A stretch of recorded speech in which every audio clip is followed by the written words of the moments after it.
श्री शिवाय नमस्तुभ्यम। मैं हूँ वामिका और आप सभी का हमारे चैनल आध्यात्मिक सागर में हार्दिक स्वागत है।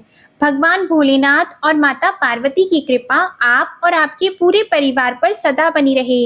आज आप सुनिए शिव महापुराण की एक कथा जिसमें भगवान शिव जी के दुर्वासा अवतार, हनुमद अवतार तथा पिपलाद अवतार का वर्णन है। नंदीश्वर जी कहते हैं, महामुनि, अब तुम शंभु के एक दूसरे चरित्र को, जिसमें शंकर जी धर्म के लिए दुर्वासा होकर प्रकट हुए थे, प्रेम पूर्वक श्रवण करो। अनसुया के पति ब्रह्मावेता तपस्वी अत्रि ने ब्रह्मा जी के निर्देश अनुसार पत्नी सहित ऋक्ष कुल पर्वत पर जाकर पुत्र कामना से घोर तप किया।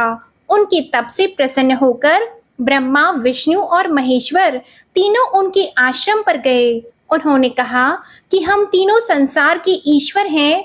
हमारे अंश से तुम्हारे 3 पुत्र होंगे जो त्रिलोकी में विख्यात तथा माता पिता का यश बढ़ाने वाले होंगे। यों कहकर वे चले गए। ब्रह्मा जी के अंश से चंद्रमा हुए जो देवताओं के समुद्र में डाले जाने पर समुद्र से प्रकट हुए थे। विष्णु जी के अंश से श्रेष्ठ संन्यास पद्धति को प्रचलित करने वाले दत्त उत्पन्न हुए और रुद्र के अंश से मुनिवर दुर्वासा ने जन्म लिया। इन दुर्वासा ने महाराज अम्बरीश की परीक्षा की थी। जब सुदर्शन नामक चक्र ने इनका पीछा किया, तब शिव जी के आदेश से अम्बरीश के द्वारा प्रार्थना करने पर चक्र शांत हुआ। इन्होंने भगवान राम की परीक्षा की। काल ने मुनि का वेश धारण करके श्री राम के साथ यह शर्त रखी थी कि मेरे साथ बात करते समय श्री राम के पास कोई न आए। जो आएगा उसका निर्वासन कर दिया जाएगा। दुर्वासा जी ने हट करके लक्ष्मण जी को भेजा। तब श्री राम ने तुरंत ही लक्ष्मण का त्याग कर दिया। इन्होंने भगवान श्री कृष्ण की परीक्षा की और उनको श्री रुक्मणी सहित रथ में जोता। इस प्रकार दुर्वासा मुनि ने अनेक विचित्र चरित्र किए। मुने, अब इसके बाद तुम हनुमान जी का चरित्र श्रवण करो। हनुमत रूप से शिव जी ने बड़ी उत्तम लीलाएं की हैं। विप्रवर, इसी रूप से महेश्वर ने भगवान राम का परम हित किया था। वह सारा चरित्र सब प्रकार के सुखों का दाता है। उसे तुम प्रेम पूर्वक सुनो। एक समय की बात है, जब अत्यंत अद्भुत लीला करने वाले गुणशाली भगवान शंभु को विष्णु के मोहिनी रूप का दर्शन प्राप्त हुआ, तब वे कामदेव के बाणों से आहत हुए की तरह क्षुब्ध हो उठे। उस समय उन परमेश्वर ने राम कार्य की सिद्धि के लिए अपना वीर्यपात किया। तब सप्त ऋषियों ने उस वीर्य को पत्र पुटक में स्थापित कर लिया, क्योंकि शिव जी ने ही राम कार्य के लिए आदर पूर्वक उनके मन में प्रेरणा की थी। इसके पश्चात उन महर्षियों ने शंभु के उस वीर्य को राम कार्य की सिद्धि के लिए गौतम कन्या अंजनी में कान के रास्ते स्थापित कर दिया। तब समय आने पर उस गर्भ से शंभु महान बल पराक्रम संपन्न वानर शरीर धारण करके उत्पन्न हुए। उनका नाम हनुमान रखा गया। महाबली कपीश्वर हनुमान जब शिशु ही थे, उसी समय उदय होते हुए सूर्य बिंब को छोटा सा फल समझकर तुरंत ही निगल गए। जब देवताओं ने उनकी प्रार्थना की, तब उन्होंने उसे महाबली सूर्य जानकर उगल दिया। तब देवर्षियों ने उन्हें शिव का अवतार माना और बहुत सा वरदान दिया। तदंतर हनुमान अत्यंत हर्षित होकर अपनी माता के पास गए और उन्होंने यह सारा वृतांत आदर पूर्वक सुनाया। फिर माता की आज्ञा से धीर वीर कपि हनुमान ने नित्य सूर्य के निकट जाकर उनसे अनायास ही सारी विद्याएं सीख ली। फिर रुद्र के अंशभूत कपि श्रेष्ठ हनुमान सूर्य की आज्ञा से सूर्यांश से उत्पन्न हुए सुग्रीव के पास चले गए। इसके लिए उन्हें अपनी माता से भी अनुज्ञा मिल चुकी थी। तदंतर नंदीश्वर ने भगवान राम का संपूर्ण चरित्र संक्षेप से वर्णन करके कहा, मुनि, इस प्रकार कपि श्रेष्ठ हनुमान ने सब तरह से श्री राम का कार्य पूरा किया। नाना प्रकार की लीलाएं की, असुरों का मान मर्दन किया, भूतल पर राम भक्ति की स्थापना की और स्वयं भक्त अग्रगण्य होकर सीता राम को सुख प्रदान किया। वे रुद्र अवतार ऐश्वर्यशाली हनुमान लक्ष्मण के प्राणदाता, संपूर्ण देवताओं के गर्वहारी और भक्तों का उद्धार करने वाले हैं। महावीर हनुमान सदा राम कार्य में तत्पर रहने वाले, लोक में रामदूत नाम से विख्यात, दैत्यों के संहारक और भक्त वत्सल हैं। तात, इस प्रकार मैंने हनुमान जी का श्रेष्ठ चरित्र, जो धन, कीर्ति और आयु का वर्धक और संपूर्ण इच्छाओं को पूरा करने वाला है, इसे तुमसे वर्णन कर दिया। जो मनुष्य इस चरित्र को भक्ति पूर्वक सुनता है या समाहित चित्त से दूसरे को सुनाता है, वह इस लोक में संपूर्ण भोगों को भोगकर अंत में परम मोक्ष को प्राप्त कर लेता है। इसके बाद महेश अवतार तथा वृषेश अवतार का चरित्र सुनाकर नंदीश्वर ने कहा, महाबुद्धिमान सनत कुमार जी, अब तुम अत्यंत आह्लाद पूर्वक महेश्वर के पिपलाद नामक परम उत्कृष्ट अवतार का वर्णन श्रवण करो। यह उत्तम आख्यान भक्ति की वृद्धि करने वाला है। मुनीश्वर, एक समय दैत्यों ने वृत्रासुर की सहायता से इंद्र आदि समस्त देवताओं को पराजित कर दिया। तब उन सभी देवताओं ने सहसा दधीची के आश्रम में अपने अपने अस्त्रों को फेंककर तत्काल ही हार मान ली।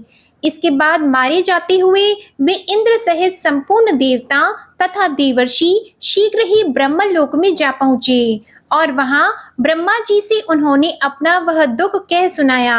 देवताओं का वह कथन सुनकर लोक पितामह ब्रह्मा ने सारा रहस्य यथार्थ रूप से प्रकट कर दिया कि यह सब त्वष्टा की करतूत है। त्वष्टा ने ही तुम लोगों का वध करने के लिए तपस्या के द्वारा इस महातेजस्वी वृत्रासुर को उत्पन्न किया। यह दैत्य महान आत्मबल से संपन्न तथा समस्त दैत्यों का अधिपति है। अतः अब ऐसा प्रयत्न करो जिससे इसका वध हो सके। बुद्धिमान देवराज, मैं धर्म के कारण इस विषय में एक उपाय बताता हूँ। जो दधीची नाम वाले महामुनि हैं, वे तपस्वी और जितेंद्रिय हैं। उन्होंने पूर्व काल में शिवजी की आराधना करके वज्र सरीखी अस्थियां हो जाने का वर प्राप्त किया। अतः तुम लोग उनसे उनकी हड्डियों के लिए याचना करो, वे अवश्य देंगे। फिर उन अस्थियों से वज्र दंड का निर्माण करके तुम निश्चय ही उससे वृत्रासुर को मार डालना। नंदीश्वर जी कहते हैं, मुने, ब्रह्मा का यह वचन सुनकर इंद्र देवगुरु बृहस्पति तथा देवताओं को साथ लेकर तुरंत ही दधीची ऋषि के उत्तम आश्रम पर आए। वहां इंद्र ने सुवर्चा सहित दधीची मुनि का दर्शन किया और आदर पूर्वक हाथ जोड़कर उन्हें नमस्कार किया। फिर देवगुरु बृहस्पति तथा अन्य देवताओं ने भी नम्रता पूर्वक उन्हें सिर झुकाया। दधीची मुनि विद्वानों में श्रेष्ठ तो थे ही, वे तुरंत ही उसके अभिप्राय को ताड़ गए। तब उन्होंने अपनी पत्नी सुवर्चा को अपने आश्रम में अन्यत्र भेज दिया।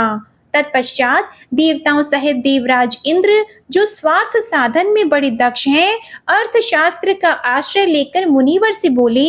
इंद्र ने कहा, मुनि, आप महान शिव भक्त, दाता तथा शरणागत रक्षक हैं, इसलिए हम सभी देवता तथा देवर्षि त्वष्टा द्वारा अपमानित होने के कारण आपकी शरण में आए हैं। विप्रवर, आप अपनी वज्रमयी अस्थियां हमें प्रदान कीजिए, क्योंकि आपकी हड्डी से वज्र का निर्माण करके मैं उस देवद्रोही का वध करूंगा। इंद्र के यों कहने पर परोपकार परायण दधीची मुनि ने अपने स्वामी शिव का ध्यान करके अपना शरीर छोड़ दिया। उनके समस्त बंधन नष्ट हो चुके थे, अतः वे तुरंत ही ब्रह्मलोक को चले गए। उस समय वहां पुष्पों की वर्षा होने लगी और सभी लोग आश्चर्यचकित हो गए। इसके बाद इंद्र ने शीघ्र ही सुरभि गौ को बुलाकर उस शरीर को चटवाया और उन हड्डियों से अस्त्र निर्माण करने के लिए विश्वकर्मा को आदेश दिया। तब इंद्र की आज्ञा पाकर विश्वकर्मा ने शिवजी के तेज से सुदृढ़ हुई मुनि की वज्रमयी हड्डियों से संपूर्ण अस्त्रों की कल्पना की। उनकी रीढ़ की हड्डी से वज्र और ब्रह्मशिर नामक बाण बनाया तथा अन्य अस्थियों से अन्य बहुत से अस्त्रों का निर्माण किया। तब शिवजी की तेज से उत्कर्ष को प्राप्त हुए इंद्र ने उस वज्र को लेकर क्रोध पूर्वक वृत्रासुर पर आक्रमण किया। ठीक उसी तरह जैसे रुद्र ने यमराज पर धावा किया था। फिर तो कवच आदि से भली भांति सुरक्षित हुए इंद्र ने तुरंत ही पराक्रम प्रकट करके उस वज्र के द्वारा वृत्रासुर के पर्वत शिखर सरी के सिर को काट गिराया। तात उस समय स्वर्गवासियों ने महान विजय उत्सव मनाया। इंद्र पर पुष्पों की वृष्टि होने लगी और सभी देवता उनकी स्तुति करने लगे। फिर महान आत्मबल से संपन्न दधीची मुनि की पतिव्रता पत्नी सुवर्चा पति के आज्ञा अनुसार अपने आश्रम के भीतर चली गई। वहां देवताओं के लिए पति को मरा हुआ जानकर वह देवताओं को शाप देते हुए बोली। सुवर्चा ने कहा, अहो इंद्र सहित ये सभी देवता बड़े दुष्ट हैं और अपना कार्य सिद्ध करने में निपुण, मूर्ख तथा लोभी हैं। इसलिए ये सब के सब आज से मेरे शाप से पशु हो जाएं। इस प्रकार उस तपस्वी मुनि पत्नी सुवर्चा ने उन इंद्र आदि समस्त देवताओं को शाप दिया। तत्पश्चात उस पतिव्रता ने पतिलोक में जाने का विचार किया। फिर तो मनस्विनी सुवर्चा ने परम पवित्र लकड़ियों द्वारा एक चिता तैयार की। उसी समय शंकर जी की प्रेरणा से सुखदायिनी आकाशवाणी हुई। वह उस मुनि पत्नी सुवर्चा को आश्वासन देते हुए बोली।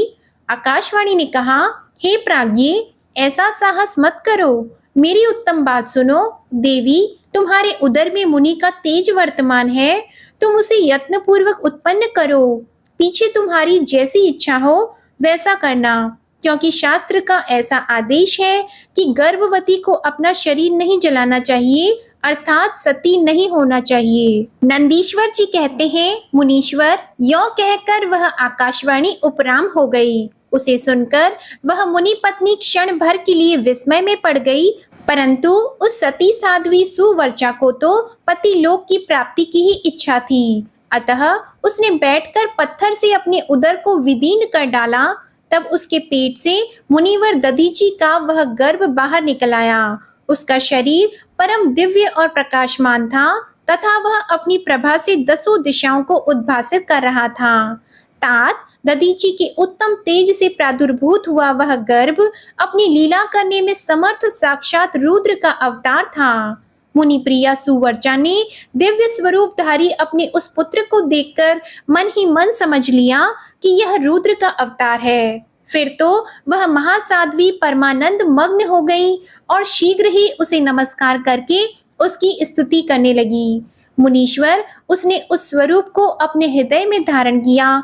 तदंतर पति लोक की कामना वाली विमलेक्षणा माता सुवर्चा मुस्कुराकर अपने उस पुत्र से परम स्नेह पूर्वक बोली। सुवर्चा ने कहा, तात परमेशान, तुम इस अश्वत्थ वृक्ष के निकट चिरकाल तक स्थित रहो। महाभाग, तुम समस्त प्राणियों के लिए सुखदाता हो और अब मुझे प्रेम पूर्वक पति लोक में जाने के लिए आज्ञा दो।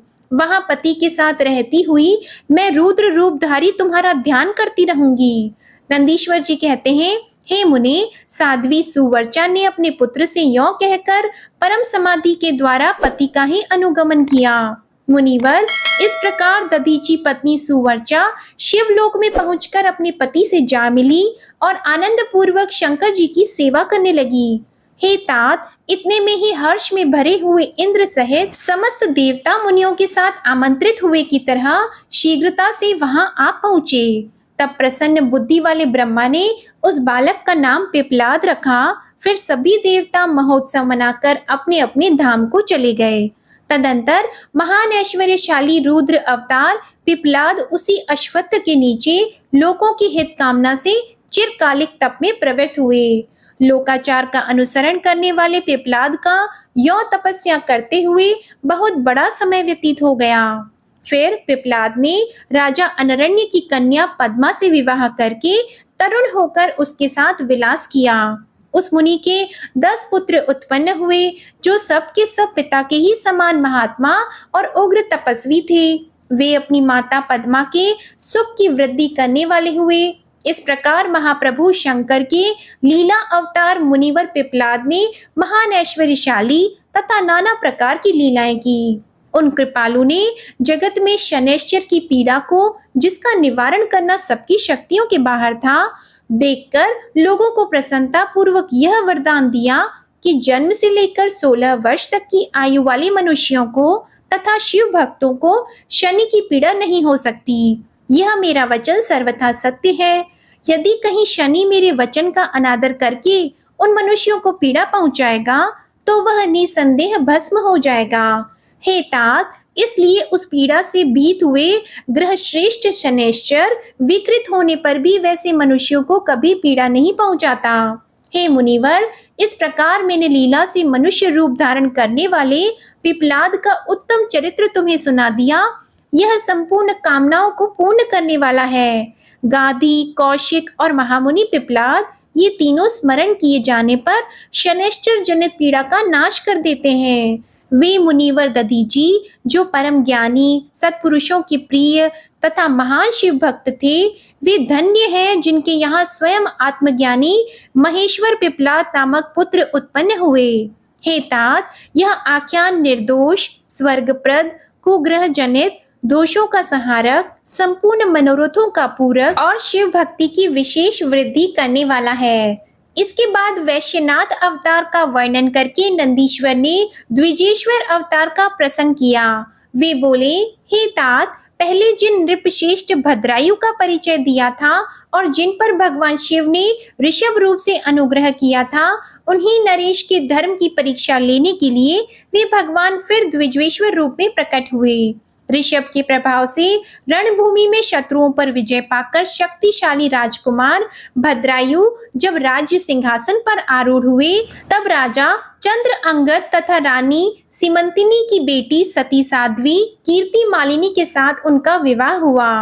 किसी समय राजा भद्रायु ने अपनी धर्मपत्नी के साथ वसंत ऋतु में वन विहार करने के लिए एक गहन वन में प्रवेश किया। उनकी पत्नी शरणागत जनों का पालन करने वाली थी। राजा का भी ऐसा ही नियम था। उन राज दंपति की धर्म में कितनी दृढ़ता है, इसकी परीक्षा लेने के लिए पार्वती सहित भगवान शिव ने एक लीला रची। शिवा और शिव उस वन में ब्राह्मणी और ब्राह्मण के रूप में प्रकट हुए। उन दोनों ने लीला पूर्वक एक मायामय व्याघ्र का निर्माण किया। वे दोनों भय से विह्वल होकर व्याघ्र से थोड़ी ही दूर आगे रोते चिल्लाते भागने लगे और व्याघ्र उनका पीछा करने लगा। राजा ने उन्हें इस अवस्था में देखा तो वे ब्राह्मण दंपति भी भय से विह्वल होकर महाराज की शरण में गए और इस प्रकार बोले। ब्राह्मण दंपति ने कहा, महाराज, हमारी रक्षा कीजिए, यह व्याघ्र हम दोनों को खा जाने के लिए आ रहा है। समस्त प्राणियों को काल के समान भय देने वाला यह हिंसक प्राणी हमें अपना आहार बनाए, इसके पूर्व ही आप हम दोनों को बचा लीजिए। उन दोनों का यह करुणा क्रंदन सुनकर महावीर राजा ने ज्यों ही धनुष उठाया, त्यों ही वह व्याघ्र उनके निकट आ पहुंचा। उसने ब्राह्मणी को पकड़ लिया। वह बेचारी हे नाथ, हे प्राणवल्लभ, हे शंभो, हे जगतगुरु कहकर रोने और विलाप करने लगी। व्याघ्र बड़ा भयानक था। उसने ज्यों ही ब्राह्मणी को अपना ग्रास बनाने की चेष्टा की, त्यों ही भद्रायु ने तीखे बाणों से उसके मर्म में आघात किया, परंतु उन बाणों से उस महाबली व्याघ्र को तनिक भी व्यथा नहीं हुई। वह ब्राह्मणी को बलपूर्वक घसीटता हुआ तत्काल दूर निकल गया। अपनी पत्नी को बाघ की पंजी में पड़ी देखकर ब्राह्मण को बड़ा दुख हुआ और वह बारंबार रोने लगा। देर तक रोकर उसने राजा भद्रायु से कहा, राजन, तुम्हारे वे बड़े बड़े अस्त्र कहाँ हैं? दुखियों की रक्षा करने वाला तुम्हारा विशाल धनुष कहाँ है? सुना था तुम में 12,000 बड़े बड़े हाथियों का बल है, उसका क्या हुआ? तुम्हारी शंख, खड़ग तथा मंत्रास्त्र विद्या से क्या लाभ हुआ? दूसरों को क्षीण होने से बचाना क्षत्रिय का परम धर्म है। धर्मज्ञ राजा अपना धन और प्राण देकर भी शरण में आए हुए दीन दुखियों की रक्षा करते हैं। जो पीड़ितों की प्राण रक्षा नहीं कर सकते, ऐसे लोगों के लिए तो जीने की अपेक्षा मर जाना ही अच्छा है। इस प्रकार ब्राह्मण का विलाप और उसके मुख से अपने पराक्रम की निंदा सुनकर राजा ने शोक से मन ही मन इस प्रकार विचार किया, अहो, आज भाग्य की उलटफेर से मेरा पराक्रम नष्ट हो गया, मेरा धर्म का भी नाश हो गया। अतः अब मेरी संपदा, राज्य और आयु का भी निश्चय ही नाश हो जाएगा। यह विचार करके राजा भद्रायु ब्राह्मण के चरणों में गिर पड़े और उसे धीरज बंधाते हुए बोले, ब्राह्मण, मेरा पराक्रम नष्ट हो गया है। महामते, मुझ क्षत्रिय धम पर कृपा करके शोक छोड़ दीजिए। मैं आपको मनोवांछित पदार्थ दूंगा। यह राज्य, यह रानी और मेरा यह शरीर सब कुछ आपके अधीन है। बोलिए, आप क्या चाहते हैं? ब्राह्मण बोले, राजन, अंधे को दर्पण से क्या काम? जो भिक्षा मांगकर जीवन निर्वाह करता हो, वह बहुत से घर लेकर क्या करेगा? जो मूर्ख है, उसे पुस्तक से क्या काम? तथा जिसके पास स्त्री नहीं है, वह धन लेकर क्या करेगा? मेरी पत्नी चली गई, मैंने कभी काम सुख का उपभोग नहीं किया, अतः काम भोग के लिए आप अपनी इस बड़ी रानी को मुझे दे दीजिए। राजा ने कहा, ब्राह्मण, क्या यही तुम्हारा धर्म है? क्या तुम्हें गुरु ने यही उपदेश किया है? क्या तुम नहीं जानते कि पराई स्त्री का स्पर्श स्वर्ग एवं सुयश की हानि करने वाला है? पर स्त्री के उपभोग से जो पाप कमाया जाता है, उसे सैकड़ों प्रायश्चितों द्वारा भी धोया नहीं जा सकता। ब्राह्मण बोले, राजन, मैं अपनी तपस्या से भयंकर ब्रह्म हत्या और मदिरा पान जैसे पाप का भी नाश कर दूंगा। फिर पर स्त्री संगम किस गिनती में है? अतः आप अपनी इस पत्नी को मुझे अवश्य दे दीजिए, अन्यथा आप निश्चय ही नरक में पड़ेंगे। ब्राह्मण की इस बात पर राजा ने मन ही मन विचार किया कि ब्राह्मण के प्राणों की रक्षा न करने से महापाप होगा, अतः इससे बचने के लिए पत्नी को दे डालना ही श्रेष्ठ है। इस श्रेष्ठ ब्राह्मण को अपनी पत्नी देकर मैं पाप से मुक्त हो शीघ्र ही अग्नि में प्रवेश कर जाऊंगा। मन ही मन ऐसा निश्चय करके राजा ने आग जलाई और ब्राह्मण को बुलाकर उसे अपनी पत्नी को दे दिया। इसके बाद स्नान करके पवित्र होकर देवताओं को प्रणाम करके उन्होंने अग्नि की 2 बार परिक्रमा की और एकाग्रचित होकर भगवान शिव का ध्यान किया। इस प्रकार राजा को अग्नि में गिरने के लिए उद्यत देखकर जगतपति भगवान विश्वनाथ सहसा वहां प्रकट हो गए। पिनाक धारण किए बैल की पीठ पर बैठे हुए भगवान नीलकंठ को राजा ने अपने सामने प्रत्यक्ष देखा। उनके दर्शन जनित आनंद से युक्त होकर राजा भद्रायु ने हाथ जोड़कर स्तवन किया। राजा की स्तुति करने पर पार्वती के साथ प्रसन्न हुए महेश्वर ने कहा, हे राजन, तुमने किसी अन्य का चिंतन न करके जो सदा सर्वदा मेरा पूजन किया है, तुम्हारी इस भक्ति के कारण और तुम्हारे द्वारा की हुई इस पवित्र स्तुति को सुनकर मैं बहुत प्रसन्न हुआ हूँ। तुम्हारी भक्ति भाव की परीक्षा के लिए मैं स्वयं ब्राह्मण बनकर आया था। जिसे व्याघ्र ने ग्रास लिया था वह ब्राह्मणी और कोई नहीं, ये गिरिजा नंदिनी उमा देवी ही थी। तुम्हारे बाण मारने से भी जिसके शरीर को चोट नहीं पहुंची वह व्याघ्र माया निर्मित था। तुम्हारे धैर्य को देखने के लिए ही मैंने तुम्हारी पत्नी को मांगा था। इस कीर्ति मालिनी की और तुम्हारी भक्ति से मैं संतुष्ट हूँ। तुम कोई दुर्लभ वर मांगो, मैं उसे प्रदान करूँगा। राजा बोले, देव, आप साक्षात परमेश्वर हैं। आपने सांसारिक तप से घिरे हुए मुझ अधम को जो प्रत्यक्ष दर्शन दिया है, यही मेरे लिए महान वर है। हे देव, आप वरदाताओं में श्रेष्ठ हैं। आपसे मैं दूसरा कोई वर नहीं मांगता। मेरी यही इच्छा है कि मैं, मेरी रानी, मेरे माता पिता, पद्माकर वैश्य और उसके पुत्र सुनय, इन सबको आप अपना पार्श्ववर्ती सेवक बना लीजिए। तत्पश्चात रानी कीर्ति मालिनी ने प्रणाम करके अपनी भक्ति से भगवान शंकर को प्रसन्न किया और यह उत्तम वर मांगा, हे महादेव, मेरे पिता चंद्रांगद और माता सीमंतिनी, इन दोनों को भी आपके समीप निवास प्राप्त हो। भक्त वत्सल भगवान गौरीपति ने प्रसन्न होकर एवं अस्तु कहा और उन दोनों पति पत्नी को इच्छा अनुसार वर देकर वे क्षण भर में अंतर ध्यान हो गए। इधर राजा ने भगवान शंकर का प्रसाद प्राप्त करके रानी कीर्ति मालिनी के साथ प्रिय विषयों का उपभोग किया और 10,000 वर्षों तक राज्य करने के पश्चात अपने पुत्रों को राज्य देकर उन्होंने शिवजी के परम पद को प्राप्त किया।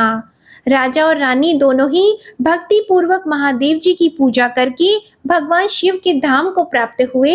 यह परम पवित्र, पाप नाशक एवं अत्यंत गोपनीय भगवान शिव का विचित्र गुणानुवाद जो विद्वानों को सुनाता है अथवा स्वयं भी शुद्ध चित्त होकर पढ़ता है या सुनता है, वह इस लोक में भोग ऐश्वर्य को प्राप्त करके अंत में भगवान शिव को प्राप्त होता है। ओम नमः शिवाय। आज की कथा समाप्त होती है। आशा करती हूँ आपको आज की कथा पसंद आई होगी। अगर पसंद आए तो वीडियो को लाइक करें, शेयर करें और कमेंट में भगवान भोलेनाथ की जय भी लिखें।